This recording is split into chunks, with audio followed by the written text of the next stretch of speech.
Bonjour Saïd. Salut Marie, ça va? Ça va bien, il fait un peu froid là dehors, hein, mais écoute, tu me reçois dans ton restaurant ici, nous sommes à Villeneuve-les-Avignon, dans un restaurant qui s'appelle Nature Absolue, un restaurant un petit peu hors norme parce qu'on y trouve des choses, une alimentation vivante, beaucoup d'alimentation crue, mais aussi du cuit, enfin C'est surtout de la cuisine saine. De la cuisine saine. Voilà, il y en a pour tous les goûts, il n'y a pas que du cru, mais une majorité, on ajoute quand même beaucoup de crudité. On s'est spécialisé sur les desserts crus, tous nos desserts sont crus, parce que c'est plus facile d'attaquer le cru avec le sucré. Mais voilà, dans tous nos plats, on va retrouver un petit peu de crudité, mais pas à 100%. Alors, toi, avant de te lancer dans la restauration, tu étais biochimiste, oui. C'est ça? Oui, je bossais en laboratoire en biochimie, donc c'était mes études que j'avais fait, qu'après j'ai arrêté. J'ai bossé un petit peu en hôpital et en recherche. Et après, j'avais envie de faire autre chose, parce que j'étais un petit peu déçu du côté santé, justement, de l'hôpital, où ça m'a paru un petit peu beaucoup d'aberrations, enfin bon, pour ceux qui connaissent. Et il m'a fallu du temps pour me retrouver quelque chose, donc après j'avais arrêté ce milieu-là. Et de fil en aiguille, je me suis retrouvé à aimer cuisiner. Et une rencontre avec Léna, qui est devenue ma femme, qui elle était beaucoup dans une alimentation bio, éco. Cette formation de biochimiste, je pointais dessus parce qu'en fait, tu t'es pas que intéressé à l'alimentation saine, à la forme de l'alimentation, au goût de l'alimentation, mais cette formation de biochimiste, elle t'a permis aussi de t'intéresser un petit peu à comment ça marche là-bas à l'intérieur. Parce que au-delà de faire de la nourriture dans ton restaurant, tu accompagnes aussi les personnes vers une transition alimentaire parce que tu as compris un petit peu les processus de comment fonctionne notre machine, hein, notre mécanisme. Le problème, et c'est là où on se rend compte qu'on est sur des rails, on est dans des automatismes, c'est que toute cette connaissance, je l'avais depuis que je l'ai étudiée. Mais je ne l'ai jamais appliqué. Tu vois, comme quoi, je connaissais toute la physiologie, mais jamais pensé à l'appliquer à moi-même. Et tous mes revenus, justement, alors que je pensais m'en être éloigné en me disant, bon, je vais me lancer dans ce que j'aime faire, la cuisine. Et avec la rencontre de Léna qui était plus bio, plus branchée santé, et dès qu'elle me disait quelque chose, je lui disais, ah, mais je le sais. Le truc, mais je le sais, mais je ne l'appliquais pas. Et donc là, la démarche justement d'associer une alimentation à la physiologie humaine, avec les connaissances que j'avais de la physiologie humaine, c'est ce qui a donné aujourd'hui notre hygiène de vie, parce que ça s'est pas fait d'un coup. On est vraiment passé plutôt d'une alimentation, on va dire, végétarienne. Même au début, on proposait encore un peu de la viande, et puis après, on a retiré les produits carnés. Et maintenant, on a même retiré les fromages. On en propose on propose du chèvre. Mais voilà, ça a été au fur et à mesure des découvertes et en même temps de l'application, parce que maintenant, je peux en parler aujourd'hui, parce que donc j'avais la théorie. Et l'application est venue au fur et à mesure, donc l'expérience. Et là, j'ai pu associer justement toute cette théorie, l'expérimenter et vraiment l'assimiler, quoi, vraiment, et vivre avec. Et maintenant, la partager. Donc avec toi ou avec les gens qui viennent au restaurant, et je fais des conférences et je fais aussi de l'accompagnement pour les gens qui sont en transition alimentaire.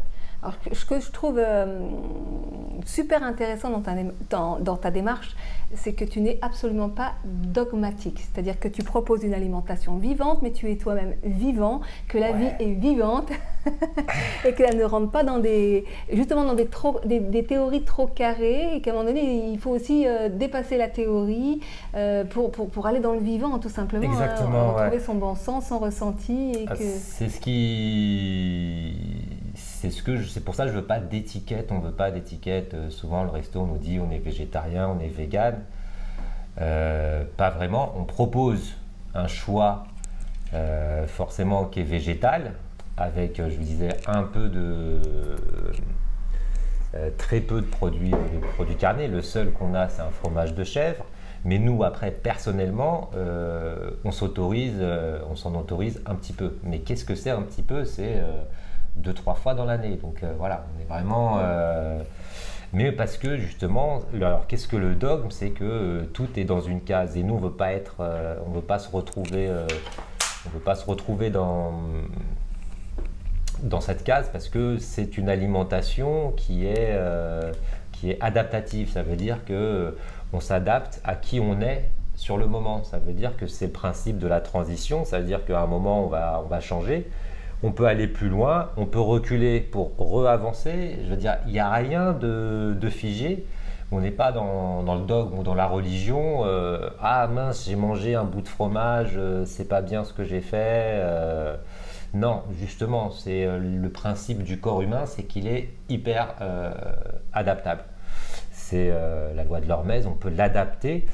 Et ce qui est selon mon expérience et ce que je vois par rapport à ce que j'appelle des régimes alimentaires qui tombent dans le dogme, c'est que ça représente une zone de confort.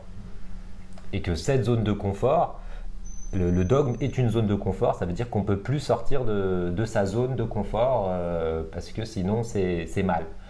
Alors que le corps humain, il faut toujours revenir à sa nature première. Ça veut dire qu'on est censé vivre à l'extérieur, dans la nature, et que dans la nature, on dépend de notre environnement.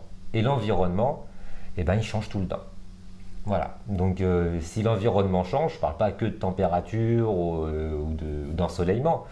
Je parle aussi de la nourriture qu'on trouve, c'est-à-dire c'est selon les saisons. Donc les quantités qu'on peut manger, la qualité des produits, tout ça sont des variables qui vont changer notre physiologie. Et c'est pas à la nature de s'adapter à nous, c'est à nous de s'adapter à la nature. Donc on doit s'adapter. C'est quoi la loi de l'Hormèse? C'est l'adaptabilité du corps. D'accord, ok. Voilà, c'est-à-dire qu'on peut toujours repousser. Alors là, on rentre un peu. C'est un peu comme pour l'expliquer, c'est un peu comme le système nerveux qui dépend d'une valeur seuil. Ça veut dire qu'il y a toujours un stimuli qui donne en réponse une excitation. Et la réponse au stimuli dépend toujours d'une certaine valeur seuil. Et pour bouger cette valeur seuil, c'est-à-dire qu'on pense qu'elle est figée, mais pas du tout. Elle est tout le temps en mouvement. Je donne un exemple. Vous prenez une bassine avec de l'eau tiède, une autre avec de l'eau et des glaçons. Vous mettez votre main dans l'eau tiède, vous dites bon elle est tiède. Vous mettez la main dans l'eau froide, vous me dire elle est froide. Mais là je vous dis de garder la main dans l'eau froide. On va la laisser dans l'eau froide. Et quand on ressort la main, je dis de la mettre dans l'eau tiède, vous allez me dire elle est chaude. C'est pourquoi, à partir du moment où vous avez mis votre main dans l'eau froide et qu'elle a été froide, mais le fait de rester dedans, la valeur seuil pour ne pas avoir froid, le corps va la descendre et il va considérer que c'est beaucoup moins froid. Seulement, quand vous replongez tout de suite, la valeur seuil n'a pas eu le temps de remonter. Donc, ce que détecte le corps, c'est une variation de température, ce n'est pas la température exacte. Justement, c'est cette adaptabilité, c'est que ça dépend de l'environnement. C'est qu'est-ce qu'il y a, comment on est à l'extérieur et l'intérieur. Il essaye toujours d'équilibrer. Et donc, plus on va créer des déséquilibres, plus le corps va être apte à s'équilibrer. Je sais, c'est un peu antagoniste, mais c'est tout ce qui ne me tue pas me rend plus fort. Hein. C'est le principe. La loi du Tao.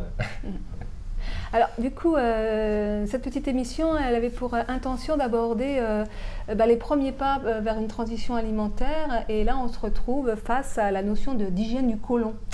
Oui, parce que la première phase, justement, quand on parle de transition alimentaire, c'est donc comment on assimile les choses.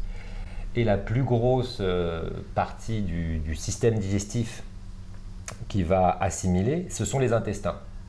C'est là que se fait l'échange justement de l'assimilation.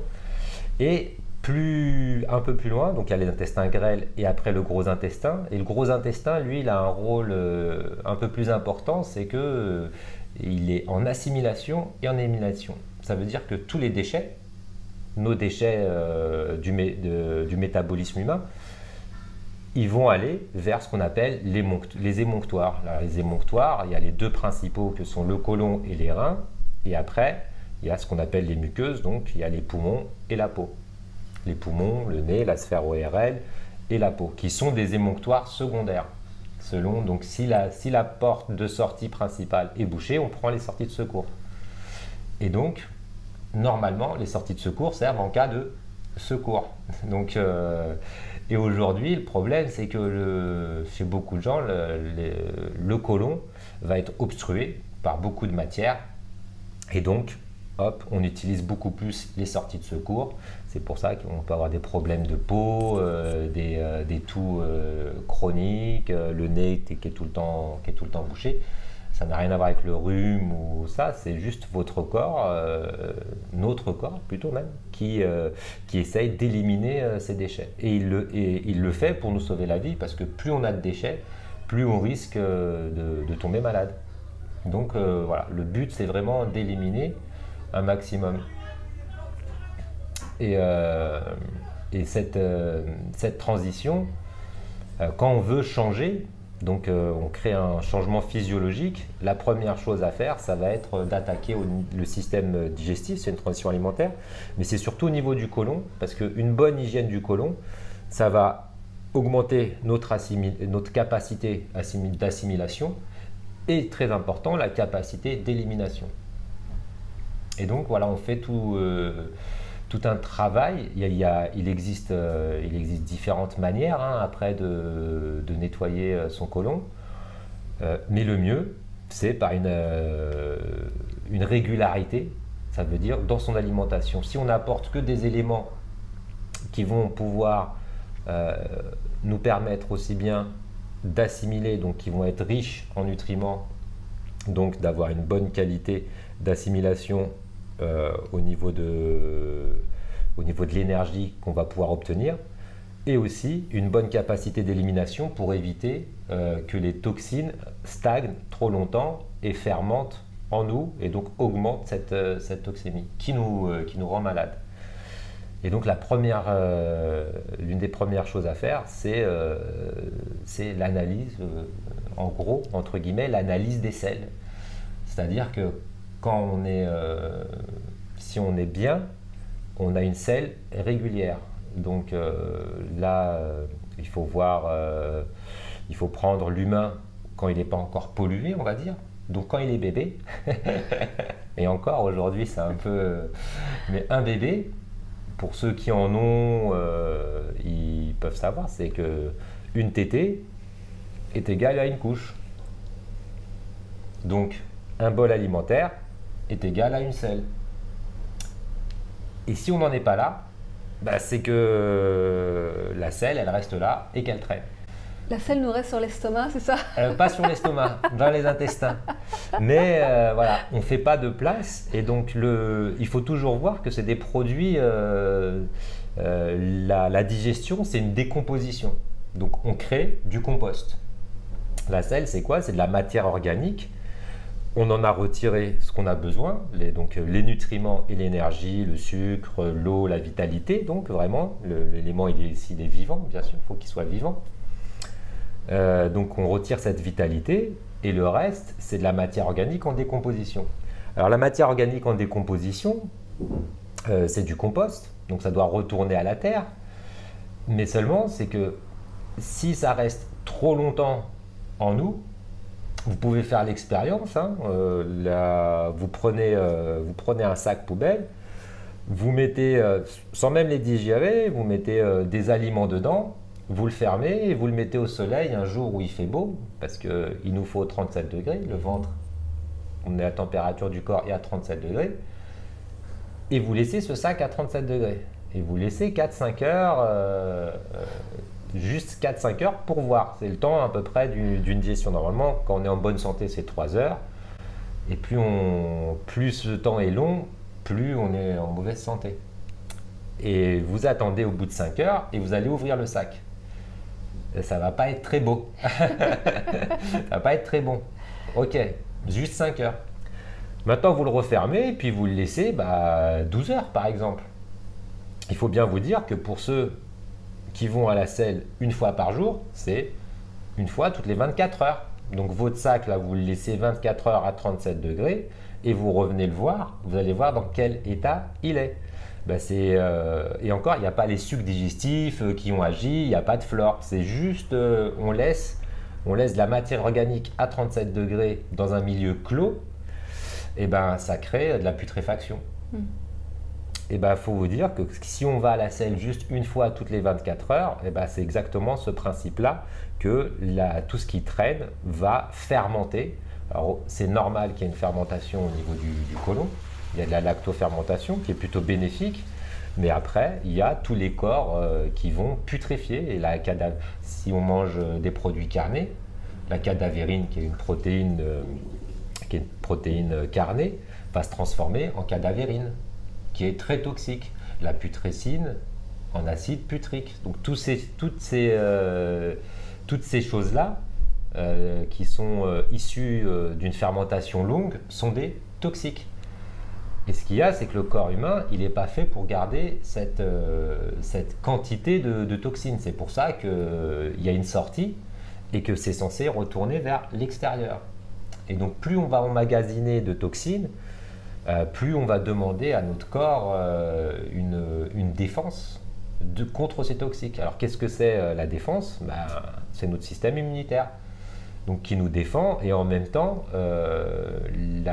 l'assimilation, elle va être diminuée, parce que si on laisse passer des toxines, ça veut dire que la paroi du côlon, elle est perméable, elle va laisser passer justement pour qu'on puisse manger, qu'on puisse assimiler nos nutriments. Mais si avec les nutriments, il y a des toxines qui passent, on s'intoxique. Donc après, c'est aussi une question d'équilibre. Si vous avez plus de toxines que de nutriments, forcément, quand il y a un peu de nutriments qui vont passer, les toxines vont passer. Et derrière, qui c'est qui doit gérer tout ça? C'est notre système immunitaire. Et donc le système immunitaire, il dit stop aux toxines et il laisse passer les nutriments.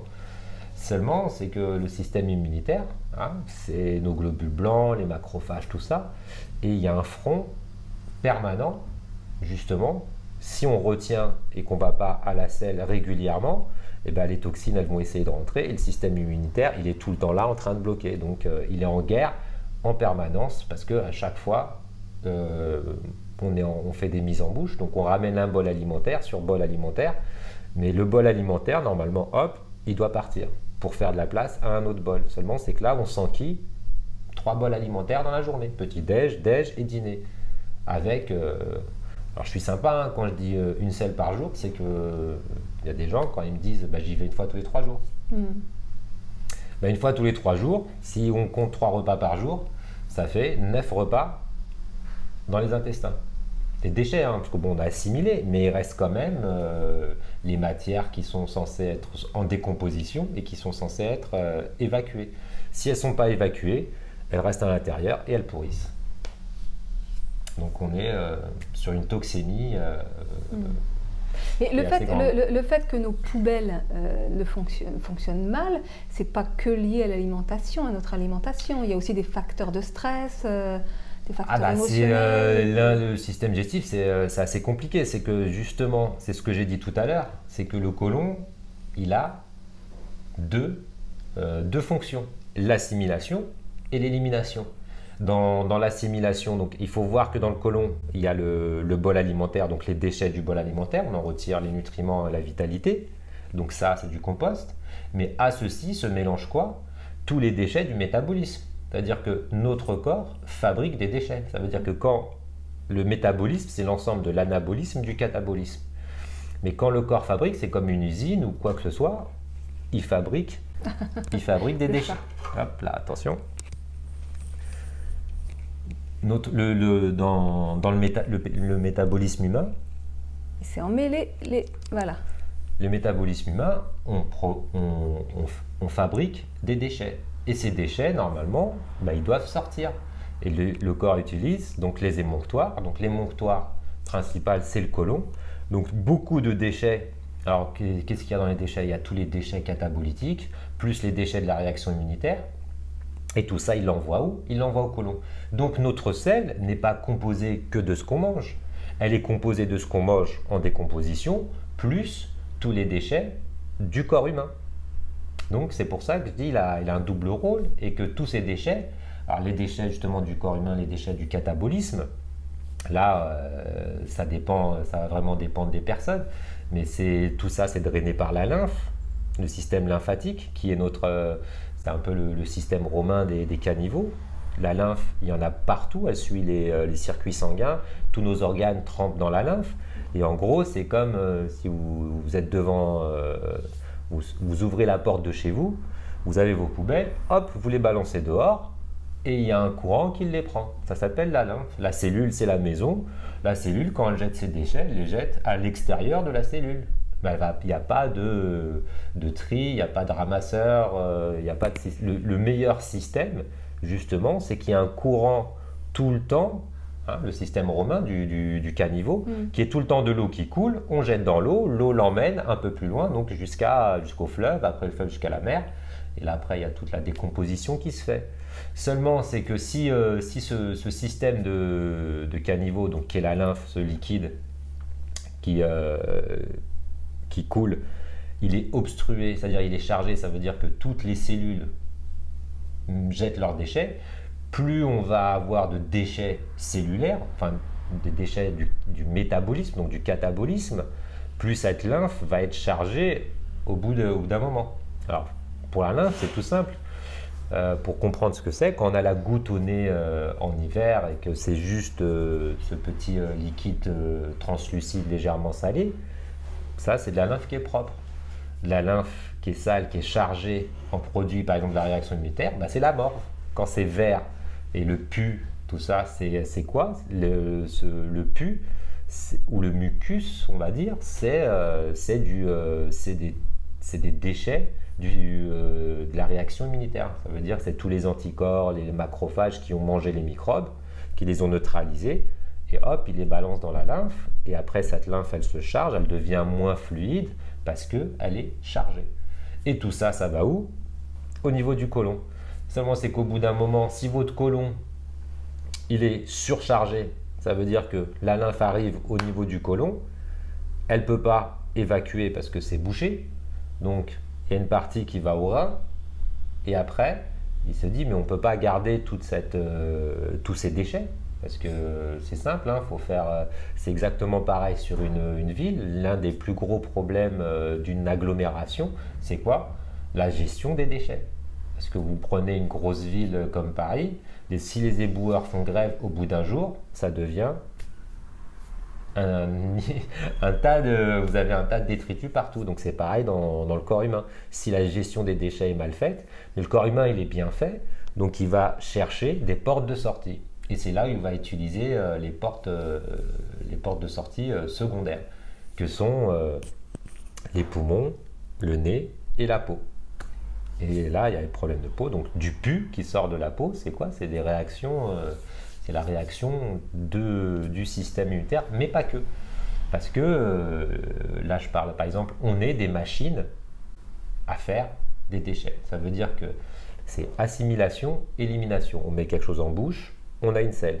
La cellule fonctionne de la même manière. Elle assimile des nutriments, elle produit des choses. Ça veut dire, pour le muscle, ça va être de la myéline, du tissu musculaire. Après, elle peut fabriquer des enzymes, mais il y aura toujours une partie de déchets. Et quand, par exemple, Je parlais par exemple pour les sportifs, tout le monde connaît l'acide lactique quand on fait du sport, ce qui donne les crampes, c'est une surdose d'acide lactique. On en a trop fait, ça a mal été éliminé. Mais on produit toujours des déchets et tous ces déchets sont de type acide. Parce que la lymphe, elle a un coefficient de viscosité qui permet de drainer des acides. Et donc, il faut voir que quand on réfléchit, on crée, c'est du métabolisme, c'est de l'acide phosphorique. Quand on respire, de l'acide carbonique. Quand on mange des produits carnés, de l'acide urique. Quand on fait du sport, de l'acide lactique. Enfin voilà, je veux dire, à chaque fois qu'il y a métabolisme, anabolisme et catabolisme, il va y avoir des déchets. On est une machine à produire du déchet. Et ce déchet-là, il doit être éliminé. Alors, comme tu disais tout à l'heure, le stress, ça provoque du déchet, parce que le système nerveux aussi, il fonctionne, donc tout. Il n'y a rien de gratuit, on va dire, dans le corps humain. Ça veut dire que le corps humain, il fonctionne avec de l'énergie, ce qu'on appelle l'énergie vitale. C'est pour ça qu'on mange, c'est pour avoir un apport énergétique. Donc, et à partir du moment où il fonctionne, eh ben, il consomme de l'énergie. Mais en même temps, s'il consomme de l'énergie, ça veut dire qu'il produit des déchets. Mais il suffit de regarder juste le métabolisme respiratoire. Ça veut dire, on inspire. Tout de suite, ça se fait instantanément. On rejette le déchet. Parce que le CO2, sinon, s'il restait en nous, si c'était comme la digestion, qu'on pouvait garder du CO2, bah, c'est simple. Je fais qu'inspirer, je rejette rien. Et ben, au bout d'un moment, je vais avoir la tête qui tourne parce que je suis en train de m'intoxiquer. Le CO2 est un poison, c'est un déchet. Et donc au bout d'un moment, bah, je peux plus inspirer parce que mes poumons sont pleins, parce que je n'ai pas expiré. Et ben, c'est pareil pour l'alimentation, c'est-à-dire on mange, on inspire, donc on ingère, on digère et après il faut éliminer. Donc, et si on fait que inspirer avec une petite expire, ça veut dire une selle, donc c'est 3 inspires, une expire, on va se retrouver en suroxygénation, c'est pas bon non plus. Alors, j'ai bien compris le message, il faut éliminer. Et donc, tu parlais donc tout à l'heure d'analyser les selles pour savoir le niveau de putréfaction. Alors non, quand je parle d'analyse, je parle pas, il n'y a pas besoin d'aller dans un labo. D'accord, il faut regarder simplement. Et même pas. Même pas. Sentir alors. Déjà, la première chose, c'est que justement, qu'est-ce qui est typique justement de quelque chose qui pourrit? Ça pue. Voilà, mais sans parler de sel. Ouais. Vous laissez pourrir vos fruits, vous laissez pourrir vos légumes, un cadavre. Donc quand ça pue, c'est pas bon signe. Quand ça pue, c'est qu'il y a putréfaction. Voilà, c'est pas normal qu'on ait. Si on regarde les herbivores, quand ils ont des gaz, c'est pas forcément malodorant. Donc généralement, ce qui va être le plus malodorant, c'est les produits carnés. Mais pas que. Ça veut dire que même des produits végétaux, s'ils pourrissent trop longtemps, ça peut faire des très mauvaises odeurs. Après, ça dépend aussi de quel produit. Il y a des produits qui vont plus sentir que d'autres. Mais avant ça, la première chose qu'il faut voir, c'est une selle qui ne colle pas. Qu'est-ce que ça veut dire une selle qui ne colle pas? Qu'est-ce que ça veut dire une selle qui ne colle pas? Une selle qui ne colle pas, c'est-à-dire qu'elle n'est pas censée coller ni aux fesses, ni à la cuvette. À la cuvette. Donc, si vous utilisez une brosse pour enlever c'est pas normal. Ça veut dire qu'elle est trop pâteuse, elle n'est pas assez hydratée. Une selle qui est bien hydratée, elle sort toute seule et normalement, il n'y a même pas besoin de s'essuyer. Et si on regarde dans les animaux non domestiques, je précise bien, parce que les animaux domestiques, ils mangent des croquettes, donc ils mangent de la farine, donc ils ont des selles qui collent. Mais dans les animaux sauvages, ils vont pas s'essuyer les fesses après être allés à la selle, parce qu'ils mangent ce qu'ils doivent. Et oui, ils mangent en adéquation avec leur système digestif. Aussi bien, je veux dire, les carnivores que les herbivores que les omnivores. C'est vraiment typique de l'humain de devoir s'essuyer ou se laver. C'est que normalement, la selle n'est pas censée coller. Et après, donc déjà, c'est une caractéristique.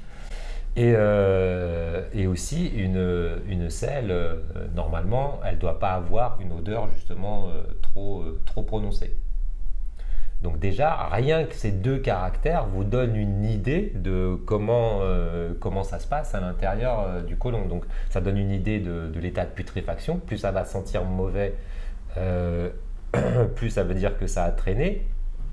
Et plus ça va coller, moins ça veut dire que là, ce qu'on va parler, c'est du balai intestinal. Ça veut dire que si ça colle là, ça a collé tout le long tout le long du côlon.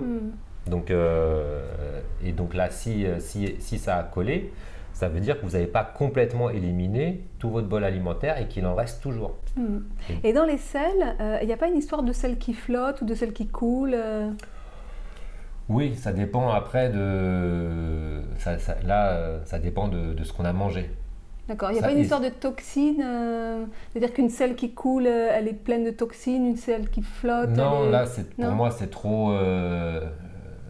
on ne peut pas faire trop de généralités comme ça, parce que ça va vraiment dépendre de ce qu'on a mangé. Et justement, quelque chose qui va être... alors, c'est pas une histoire de toxines, c'est un peu ce que je suis en train d'expliquer, c'est une selle hydratée. Une selle hydratée, ça veut dire qu'il va sortir toute seule et qu'il ne va pas coller. Hydratée, ça veut dire qu'elle est pleine d'eau. Et donc l'eau, dans de l'eau, on va avoir comme le bois, ça va flotter. Alors que si vous avez une selle qui n'est pas hydratée, donc elle va plus ressembler à un caillou, donc elle est comprimée, elle est compactée, et donc forcément sa masse volumique, hein, donc voilà, c'est un rapport mathématique, elle va avoir tendance à plus couler. Parce que ça ressemble, et d'ailleurs, justement, un calcul intestinal, qu'est-ce que c'est? C'est un caillou de caca. Ça veut dire que c'est un caca qui a traîné tellement longtemps dans les intestins qu'il a séché. Et donc, s'il a séché, eh ben, vous dire qu'il va avoir du mal à sortir. Et donc, s'il est sec, il faut bien vous dire que ça, c'est de la peau, mais à l'intérieur, c'est ce qu'on appelle de la muqueuse. La muqueuse est quand même beaucoup plus fragile que la peau. Elle est plus sensible. Et donc, un caillou, vous passez, alors vous voyez une selle en forme de caillou, elle n'est pas lisse, ça va plutôt être rugueux. Donc, vous imaginez que vous frottez votre muqueuse avec quelque chose qui n'est pas lisse, et ben ça irrite. Et ça irrite l'intestin. Et par exemple, les problèmes d'hémorroïdes, ben voilà, une selle qui est sèche, ça va forcément vous créer des crises hémorroïdaires. Ça veut dire que ça va frotter jusqu'au bout, donc au niveau de l'anus. Et là, les veines, il va y avoir ce qu'on appelle de l'inflammation. Donc l'inflammation, ça crée de la vasodilatation. Et donc c'est ça, c'est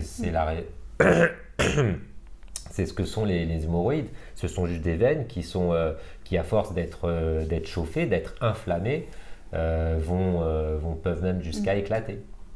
Alors, quand ça pue, quand ça colle, voire quand il n'y a pas de sel, qu'est-ce qu'on fait?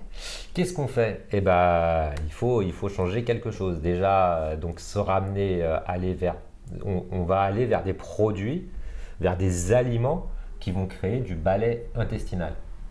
Alors le balai intestinal, c'est fait par les fibres. Donc manger une nourriture qui va être avec beaucoup plus de fibres. Malheureusement, c'est que si on amène beaucoup de fibres et qu'on a une inflammation qui est déjà... Parce qu'on ne peut pas le faire du jour au lendemain. Donc forcément... Oui, au départ, c'est un petit peu le cercle vicieux. Et oui, c'est le cercle vicieux. Ça veut dire que quand il est inflammé et qu'on va manger des choses bonnes pour justement virer tout ça et le nettoyer, bah, ça va faire mal. Parce qu'en fait, il y a des méthodes plus douces. Voilà. Donc, ce qu'il faut bien comprendre, c'est que quand on ne va pas suffisamment à la selle et qu'il y a de la putréfaction à l'intérieur, ça va... ou que du coup les selles vont sécher, ça va vraiment créer une inflammation, une dysbiose intestinale, c'est ça? Alors la dysbiose, c'est au niveau de la flore, on en reparlera une prochaine fois, mais là ce que ça va créer une hyperperméabilité. Alors l'inflammation, qu'est-ce que c'est? C'est donc le corps qui réagit contre... c'est toujours une loi d'équilibre, mais comme vous devez quand même assimiler, parce que c'est votre organe d'assimilation, et ben, il va augmenter, c'est une surface d'échange. Alors là, je n'ai pas de schéma, mais il faut vraiment voir que c'est une muqueuse, une surface d'échange, donc il y a des petits trous pour laisser passer les nutriments. Si vous bouchez ces petits trous, il n'y a plus d'accès d'assimilation pour les nutriments. Donc le corps, qu'est-ce qu'il fait pour nous sauver la vie? Eh ben, il va grossir. Il va créer un phénomène de vasodilatation, c'est-à-dire que tout va grossir pour pouvoir permettre à ces nutriments de quand même passer la barrière intestinale. Seulement, c'est qu'au bout d'un moment, eh ben, il prend beaucoup de volume, et qui dit vasodilatation dit sensibilité exaspérée. Donc forcément, cette hyperperméabilité, elle va s'accompagner d'inflammation, et cette sensibilité, dès qu'on va le toucher, il faut bien voir, c'est comme si on est brûlé. Le corps, qu'est-ce qu'il fait quand on est brûlé? Il ramène de la lymphe, de l'eau, il fait une cloque. Mais si je me mets à frotter l'endroit de la brûlure, ça me brûle puissance 10. C'est ce qui se passe justement à l'intérieur. Ça veut dire qu'on est sur l'intestin qui est en inflammation. Et il est beaucoup plus rouge, il est beaucoup plus irrigué au niveau du sang, il va être beaucoup plus chaud. Mais seulement, c'est que tout ça augmente au niveau du système nerveux la sensibilité. Donc dès qu'on va le toucher, ça va faire mal. Et donc là, c'est ce qui arrive quand on va commencer à manger des légumes qui vont être très fibreux et qui vont entraîner justement ces déchets qui sont durs. Et ça va frotter. Ce que je disais à l'autre bout, c'est les hémorroïdes. Mais voilà, c'est exact. Les hémorroïdes sont plus connus, mais parce que c'est à la sortie. Mais tout le long du côlon, c'est exactement le même phénomène. Et après, ça crée ce qu'on appelle l'hyperperméabilité intestinale. C'est que cette inflammation est tellement grosse que justement, les canaux vont être beaucoup plus ouverts. Et donc, s'ils sont beaucoup plus ouverts, ils laissent passer beaucoup plus de toxines. Et donc, on va avoir une fatigue due au système immunitaire qui, lui, doit vous protéger de ces toxines. Alors que, qu'est-ce qui nous protège? La peau, elle nous protège de l'extérieur. Mais au niveau des muqueuses, c'est la surface d'échange, donc c'est aussi une barrière de protection. Parce que le milieu, quand on est au niveau du système digestif, il y a ce qu'on appelle la lumière intestinale, ça veut dire que c'est du milieu extérieur. C'est-à-dire de la bouche à l'anus, ce n'est qu'un tuyau. Donc quand vous mettez quelque chose dans votre bouche, il n'est pas dans votre corps, il est à l'extérieur encore. Donc c'est une protection. Donc au niveau intérieur-extérieur. Et cette barrière, qui est la muqueuse intestinale, c'est une barrière de protection. Et si cette barrière, ça devient une passoire, ça devient de l'hyperperméabilité et tout peut passer. Et donc qu'est-ce que... Oui, donc comment faire? Parce que si le balai intestinal dont on a besoin empire notre état. Et alors il y a des balais qui sont plus doux, justement, si on ne peut pas manger de... Eh oui, il y a différents types de balais. Il y a des balais brosses, il y a des balais à plumes, on peut trouver plein de types de balais. Donc le mieux, déjà, la première chose à faire aussi, c'est d'arrêter les intrants toxiques, ça veut dire les choses qui vont continuer à colmater. Donc ça va être tout ce qui est féculent, le pain, les farines, les produits ce qu'on va appeler pâteux, qui vont avoir tendance à coller, et amener beaucoup plus de produits hydratés. Les fruits, c'est pas mal, parce que les fruits, c'est pas des fibres longues. Les légumes, les végétaux vont contenir de la lignine, donc des fibres très longues, qui ont but de faire le balai intestinal. Mais les fibres de fruits sont beaucoup plus courtes, donc déjà manger des fruits, et on mange les fruits avant le repas, pour justement préparer le terrain au bol alimentaire qui va arriver. Les fruits vont venir hydrater. Alors le mieux, le plus connu, une pomme chaque matin éloigne le médecin. Donc la pomme, pourquoi? Parce que, oui, mais c'est connu. Oui. Il faut manger les pommes en entrée, n'importe quel fruit. Il faut le manger à peu près un petit quart d'heure avant d'attaquer son repas, afin qu'il prépare le terrain pour avoir justement il va commencer à hydrater justement tout le côlon pour que le bol alimentaire puisse circuler plus facilement. Et les fruits sont très aqueux, ils contiennent 90% d'eau. Donc l'assimilation de l'eau, elle ne se fait pas au niveau du côlon. Tous les liquides vont être assimilés au niveau de l'intestin grêle. Mais après, ces fibres, je veux dire le déchet d'une pomme ou des fruits, il est quand même très hydraté. Même si on en a retiré tout le jus, il va rester de la fibre, c'est-à-dire que le déchet, on va dire ce qui va aller au compost, ce qui va aller au côlon, va quand même avoir une partie qui est très hydratée.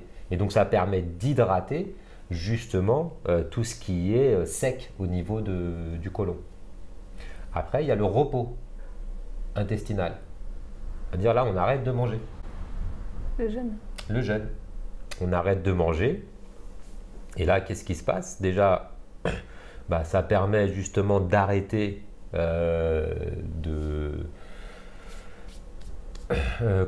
d'arrêter d'utiliser justement le côlon, on arrête les intrants, donc il ne va plus rien y avoir qui va frotter, donc il va pouvoir se reposer.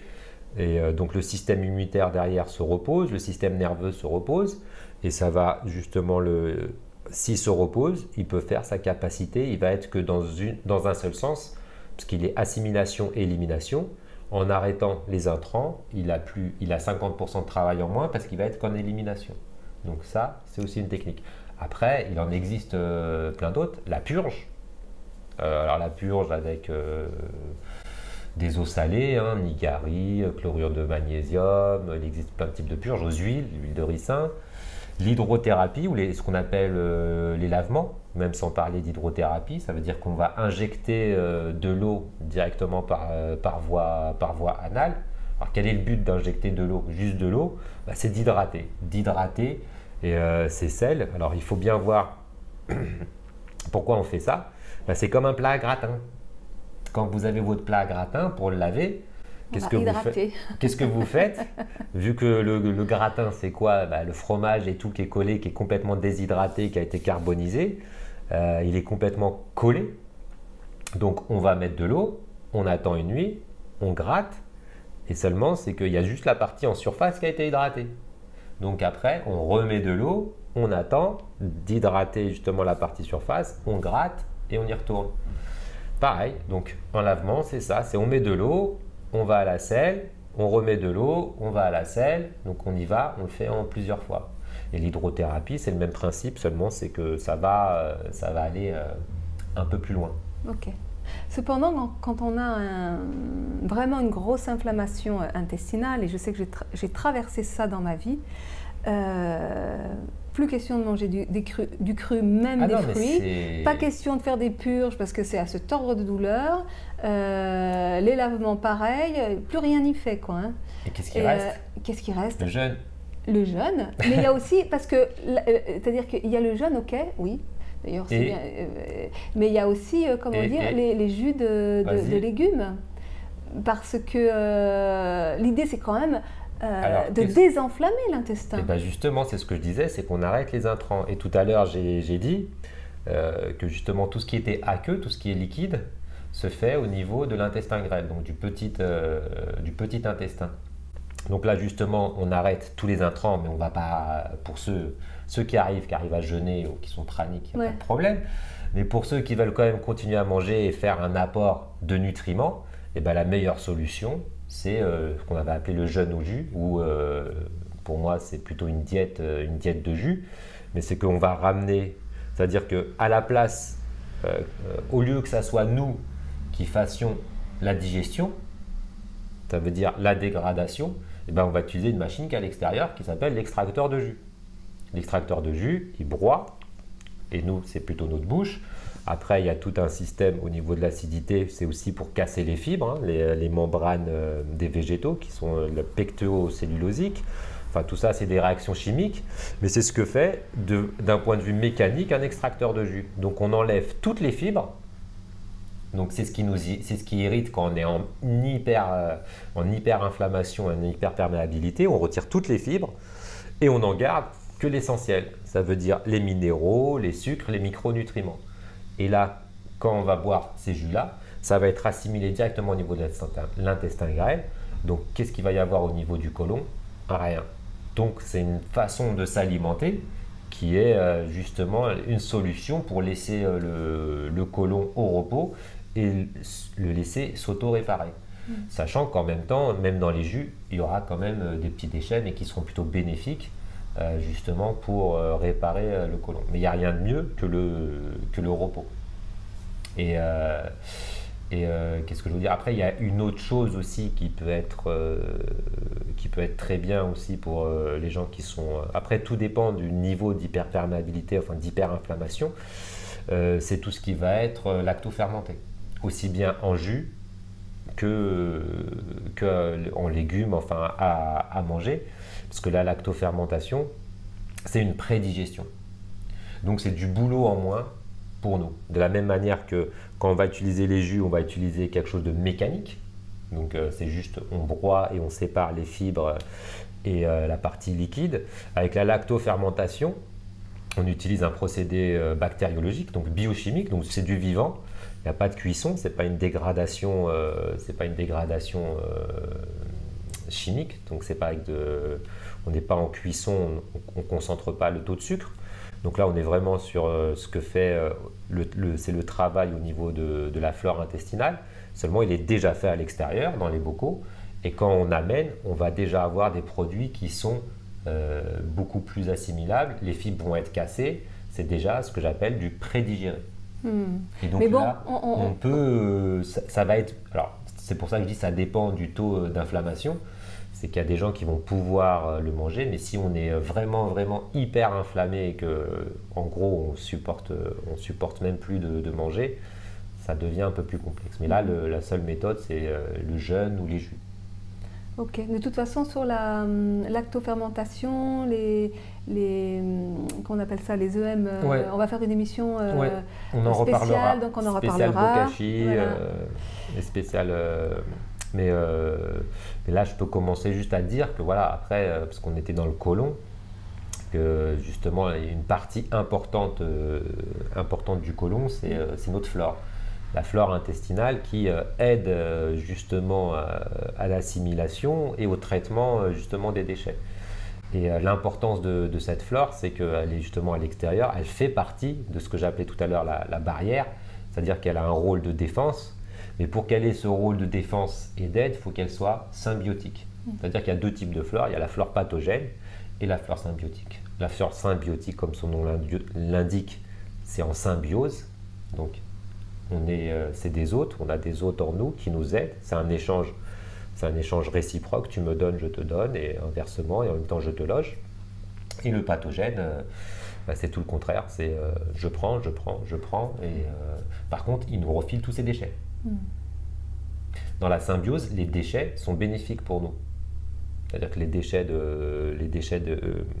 d'une bactérie symbiotique vont être un nutriment pour nous. Dans un pathogène, ces déchets sont des déchets. Et ils viennent augmenter la toxémie, c'est-à-dire notre surcharge de déchets. C'est-à-dire qu'il y a les déchets à nous, du métabolisme, il y a les déchets de la digestion et il y a les déchets de la flore pathogène. Donc si la flore pathogène a pris beaucoup le dessus, on se retrouve avec encore une surcharge de déchets. Ok, super Saïd. Donc pour résumer, pour aller vers une transition alimentaire qui correspond très souvent à une transition de vie, exactement. La première étape c'est nettoyer. Et là donc on a parlé du côlon. Voilà. Mais moi j'ai envie de rajouter que ce nettoyage de toute façon va forcément ouvrir une opportunité de nettoyage émotionnel, parce que le nettoyage émotionnel, quand on veut aller vers une transition de vie et donc une transition alimentaire, il est fondamental. Et ouais. Donc, et ça s'explique aussi parce que si on a beaucoup de merde coincée ici, ça remonte jusqu'ici. On pense de la merde. Donc, justement, quand on va commencer à se nettoyer, si c'est plus clair ici, on va s'alléger. Et on allège quoi? On allège notre système nerveux. Parce que le système immunitaire, quand on est complètement bouché ici et que ça fermente et que ça crée des toxines, le système immunitaire, il lance une alerte au système nerveux, il envoie des messages au cerveau en disant j'ai besoin de renfort, il me faut des chars, il me faut ceci, il y a du monde qui rentre. Donc il est en permanence en train de solliciter de l'aide du cerveau, donc de consommer de l'énergie. Si vous arrêtez ça, il n'y a plus de signal qui va au cerveau pour dire je suis en danger. Donc déjà, le système nerveux se repose. Donc dans les émotions, on peut s'occuper de nos vraies émotions. Parce que là, on est pris dans quelque chose, voilà, tu me fais chier, tu me dégoûtes, tous ces mots, tous ces mots qu'on utilise dans le langage courant, ils sont toujours en rapport avec le côlon. Donc déjà, si déjà on a l'esprit plus libre, eh ben on peut penser... D'ailleurs, il y a une expression française qui comment dit vas-tu? Comment tu vas? Voilà. Mais et tu en vas fait, où? et à l'origine, cette expression veut dire comment tu vas à la selle. Parce que quand on va à la selle, tout va. Voilà. À l'origine, c'est les médecins. C'était le premier diagnostic. Justement, quand un médecin il venait voir un malade, le premier diagnostic, ce que je disais tout à l'heure, c'est comment allez-vous à la selle? Comment allez-vous? Et après, on a enlevé parce que justement, et c'est pas comment vous êtes, du verbe être, c'est le verbe aller à la selle. J'y vais en courant, ça veut dire j'ai la courante, hein, on le dit, hein, j'y vais en courant, diarrhée. J'y vais pas, j'y vais durement, ça veut dire que la selle est dure. Et donc, c'était le premier diagnostic à faire parce que c'est quand même beaucoup de maladies viennent de là. Et donc, le premier diagnostic médical fait par le médecin, c'était de demander comment allez-vous à la selle. Super. Donc, comment allez-vous? Voilà, repensez-y. Bon, après, il y a beaucoup plus à dire, hein, mais voilà, après, je fais quelques petites conférences dînatoires qu'on peut retrouver sur le site ou sinon de l'accompagnement pour ceux qui veulent. Ok, super. Merci Saïd. Et donc, on se retrouve prochainement pour cette émission sur la flore intestinale et les EM, micro-organismes efficaces. Efficient microorganism. En anglais. EM. Au revoir. Au revoir.